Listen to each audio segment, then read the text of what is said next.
Right. You've got protection from the sun. You've got a screen here, so there's protection from flying insects. It converts to a stroller, and you can actually see the kids through the window. But main thing is that you've got some protection from the elements, yet they can see out. The windows are huge, and it's very stable on the back of the bicycle, and really the tires inflate. It rolls well. You hardly notice that it's there. All right, little Junior's now grown up a little bit, and he's watched Mom pedal him around, and he's ready for his own bike. So we move over, and I like what you talk about training wheels. This is something I didn't know, and the bicycle, for a starter, without training wheels, what's the advantage of that? Well, the traditional bicycle, the traditional way that we've learned... We'll just do this like this. There you go. There you go. The traditional way that we've learned how to ride is to run behind the kids and hold the seat up while they learn how to ride. Well, here what they've done is they've built something, a scooter, basically, without pedals, but it still steers like a bicycle. You can sit on this thing and touch the ground, run over the top of it, and learn balance, okay? Right. Once you've learned balance, then all you have to do is learn how to pedal. So the advantage of not starting with training wheels is to learn that balance and learn how to operate a bicycle and not be dependent on the training wheels. That's exactly right. So if you've got a bicycle and you've got a child that does not know how to ride, adjust the seat so they can comfortably touch the ground and take the pedals off.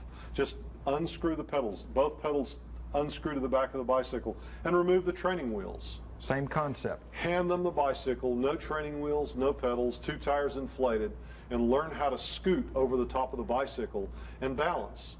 When they clearly demonstrate the ability to balance on their bicycle, screw the pedals on and watch them fly. It's amazing. It really is. That's all you need to do. Let's move down and talk about some of these. I call them just cruisers, but I mean, this is just for a recreational, who fits this need of a bike? Well, this is what they call a sport bike. Usually someone who's more athletic enjoys a bicycle like this. And this is a traditional frame design where what they call the seat tube, this tube of the bicycle, and the seat post goes through where the pedals go through. And what happens is when you get the seat properly adjusted, it needs to come up higher. Well, first of all, proper seat height. When you sit on the bicycle and you're comfortable and you're fully seated, if you put your heel on the axle of the pedal, you should be able to lock your knee and your hip doesn't get pushed up, okay? Gotcha. Now you ride with the ball of your foot on the pedal so that there's a slight bend in your knee when you're riding. And you'll notice that when you have the seat properly adjusted, you really can't touch the ground. That makes people very uncomfortable. Well, we've got these flat foot bicycles. It's a fairly new design where they've offset the seat tube and they've relaxed the angle, which is really neat.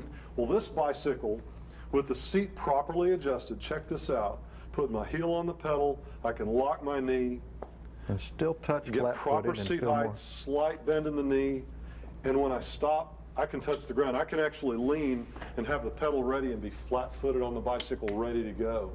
So if you need to babysit, we've got a babysitter. And if you're not an accomplished cyclist, we've got a bicycle that you can ride and never feel uncomfortable because the bike's too difficult. How many bicycles do you think you have in stock here? You look around and I mean, this is four walls and an island surrounded by bicycles. By bicycles and accessories. Let's talk safety a little bit. I mean, for kids, you recommend the helmet for sure. Absolutely, you should wear a helmet. You know, one thing I did in Colorado was crash. Yeah. And one thing that I remember hearing was the helmet crack. Clearly, I heard the helmet crack. So you should wear a helmet. You should wear brightly colored clothes. That's extremely important. Many of our bicycles have lights on them, but we've got tail lights, we've got headlights, reflective vests. So if you can do what you can to let them know that you're there, they treat you with the greatest courtesy. They really do. There you go. Eric Bender, Bicycle Sports. Guys, we'll send it back to you.